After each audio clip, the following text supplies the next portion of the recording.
Hey, have you got a child or teenager that's about to go back to school? Perhaps you're a parent of one of those children or teenagers that is about to go into high school or college.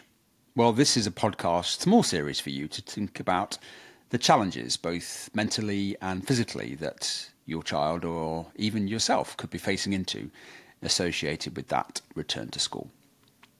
My name is Chris Wilson, and I've been invited to collaborate today with the AEA Institute on the challenges associated with mental health for teenagers going back to school or high school, and also parents who are accompanying those teenagers and children into that journey.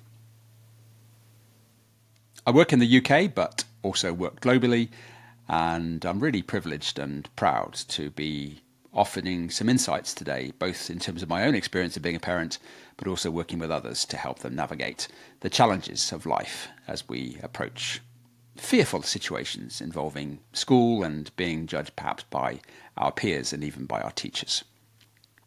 So first question, what are some challenges from a mental health perspective that high school children or students could be facing, and how as parents could we recognise that? I guess the first thing is to seek first to understand before we can be understood. Remember as a parent how it felt for you when you were going into school or college for the first time. It can be extremely stressful. We have no idea where we're going, who we're going to meet, how it's going to go in terms of routine, where we eat, where we drink, even basic things like where we go to the toilet, where we put our bag. And therefore just perhaps explaining all of that and discussing that from children to parent is a great preparation aspect, because the brain doesn't like the unknown, and trying to forecast all the things that could happen on a bad day or trying to preempt some of the things that the brain is going to be triggered by will make it easier when those fears crop up as the day unfolds. And also, it could be going back to the same school where they have been before, and the child may be already aware of certain people that make them fearful, or certain crowds that persecute them, or even teachers that perhaps have made them feel insecure or not worthy. And going back into that environment after a period of not being there naturally will prepare fight or flight for that individual. If it's a new school or a new environment, new home, then it's not just the school, but also the trip, the transport, who am I going to meet, how will I make friends, will people like me? All that judgment starts to become quite debilitating for the child. And I think as a parent, we just need to sit and understand and not prejudge what could be coming up, but just simply ask good questions and find out where your child or teenager is on that journey of understanding. Question number 2.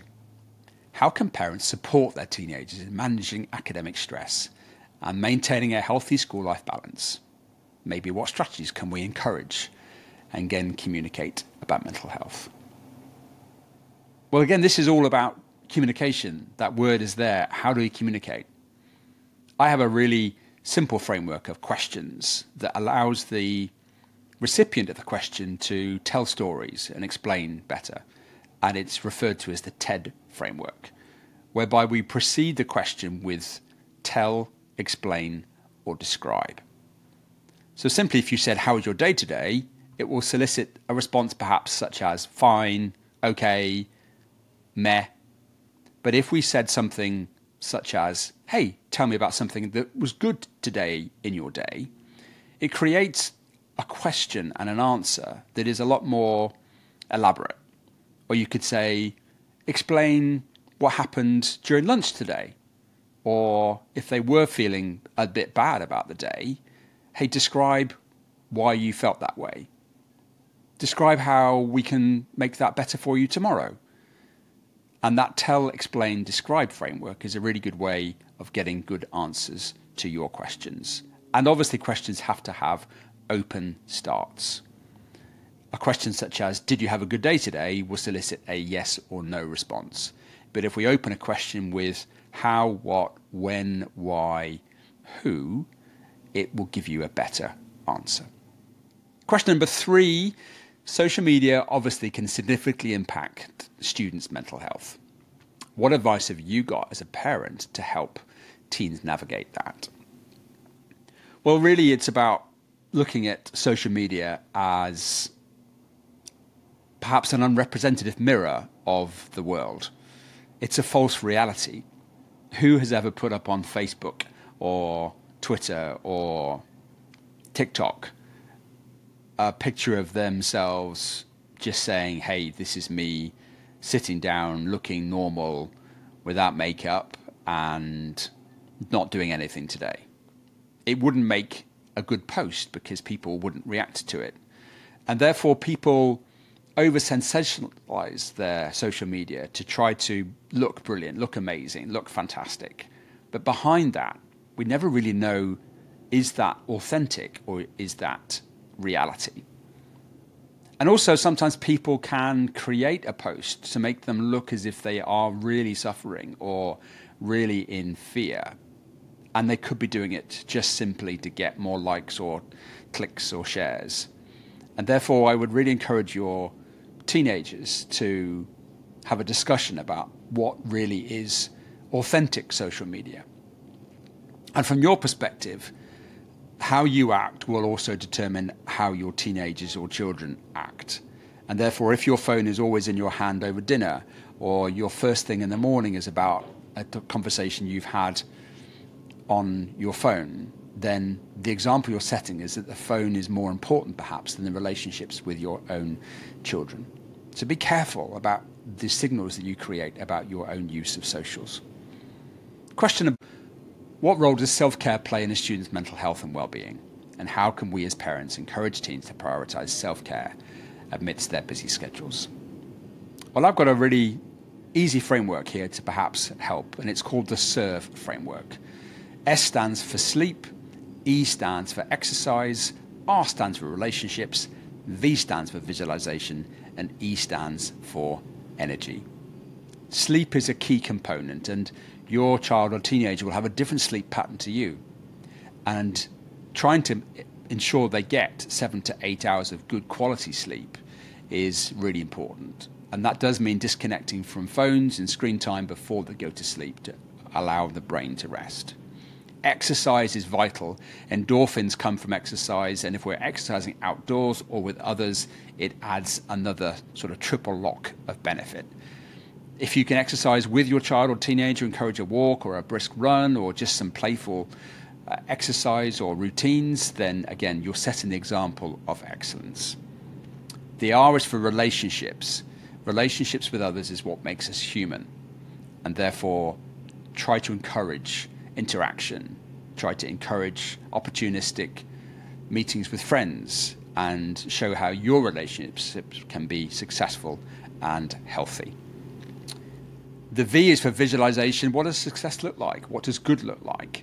How do we try to manifest a good day? And if we've had a bad day, how can we visualize success tomorrow? Today is only today and tomorrow is tomorrow. We can't allow one day precipitate how all of our other days unfold. And finally, energy. What we eat and what we drink has a direct impact on our own ability to thrive. And if we're consuming lots of high sugar, lots of highly processed food or drink, then it has an impact on sugar spikes, energy, lethargy, and also the ability for our bodies to survive illness and sickness through our immune system. So try wherever possible to get good and healthy, nutritious, fresh food and drink into your family routine. And finally, can we suggest any specific tools or resources that we can use to help teens build resilience? Well, obviously, the AEA Institute has a plethora of fantastic tools that are available to be there for your teenagers.